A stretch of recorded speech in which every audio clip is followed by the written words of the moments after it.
برونتو اف ام. برونتو اف ام، صوتك سابق بخطوة.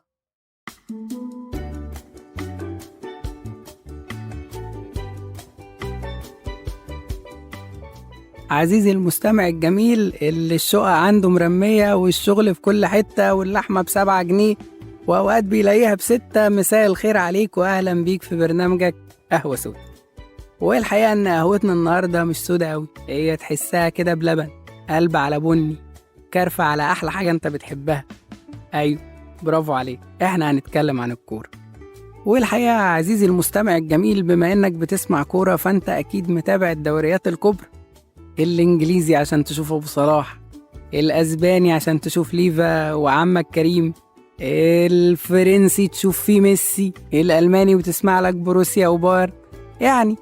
وطبعا انت اكيد فاهم ان احنا عندنا دوري من اقوى 3 دوريات في المشمش، الايجيبشن ليج. والصراحة لو انت بتسمع الحاجات دي وبتسمع الايجيبشن ليج، فتعال اقول لك ان انت لازم تسأل نفسك، هو الايجيبشن ليج ده ليه مش موجود في الدوريات الكبرى؟ الايجيبشن ليج ده كربونة يا مؤمن من الليج، من الدوري الاسباني. تقول لي ايه العبط ده يا عم؟ ايه الكربونة اللي ما بين الليجا والايجيبشن ليج؟ اقول لك تعالى كده معايا من 2000 واسمع وادعيلي.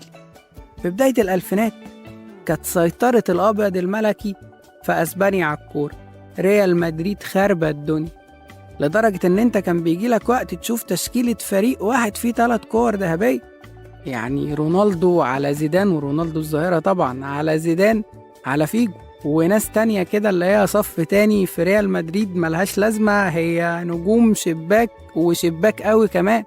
لو راحت فرق تانية، بيكهام على روبرتو كارلوس على راؤول بونزاليس، يعني الموضوع كبير. واختفاء تام لبرشلونة، يعني مفيش، كانوا جايبين واحد اسمه فانخال بعيد عنك كان مطلع عينيهم.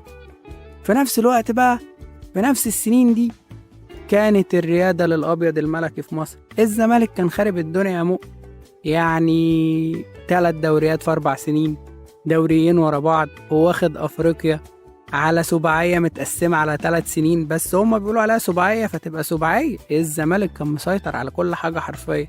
وبرضو الأحمر في مصر كان جايب أخر، كانوا جايبين مدرب برضو كاتم على نفسه. ومن 2005 كده ابتدت برشلونة تتعاقد مع مهاجم رفضه ريال مدريد عشان شكله وحش، واحد كده اسمه رونالدينيو، اللي هو بقى أحرف واحد شفته في حياتك يعني. الراجل ده خد برشلونة لحتة تانية خالص، ابتدى برشلونة يسيطر وريال مدريد ينام، لدرجة انه كان بيتسقف له جوه البرنابيو. في الوقت اللي عمك رونالدينيو ده طلع وخد معاه برشلونة لحتة تانية وجاب لهم دوري الأبطال، كان عمك أبو تريكة في مصر بيطلع بعد ما رفضوا الزمالك برضه في 2005، هي نفس السنة، وطلع على الأهلي وجاب لهم في نفس السنة دوري أبطال، على دوري أبطال في السنة اللي بعديه، على كام دوري. وبعد كده عمك بيب على عمك جوزيه خدوا الأهلي وبارسا في حتة تانية، وتلاقي سيطرة أهلاوية على أفريقيا وسيطرة برشلونية على العالم أصلا. والأبيض الملكي اختفى تمام لحد 2012. 2012 كانت سنة سيئة على الزمالك وعلى ريال، لكن في آخرها ابتدوا يطلعوا تاني، لدرجة إن بعدها بسنتين لقيت الزمالك اللي كان رايح في داهية فجأة وقف على رجله وخد الدوري على سوبر مصري سعودي، وبقى بينافس في أفريقيا. وريال خد له 3 دوري أبطال ورا بعض، والحياة بقت فلالي. يعني اللي بيحصل عندك هناك بيحصل عندنا هنا. إيه الفرق بقى ما بين الإيجيبشن ليج العظيم ولا ليج؟ يعني التحكيم هنا زي التحكيم هناك، الماتشات هنا وجدول الدوري هنا زي جدول الدوري هناك. يعني انت مثلا عمرك شفت الزمالك ولا الاهلي بتأجل لهم ماتش؟ يعني ما بتحصلش. عمرك شفت مثلا حالة تحكيم واحدة غلط في الدوري المصري؟ اكيد ما بيحصلش. فليه بقى احنا مش حاطين الايجيبشن ليج جنب الدوريات الكبرى؟ خد اخر بق من القهوة وقوم، مع السلامة.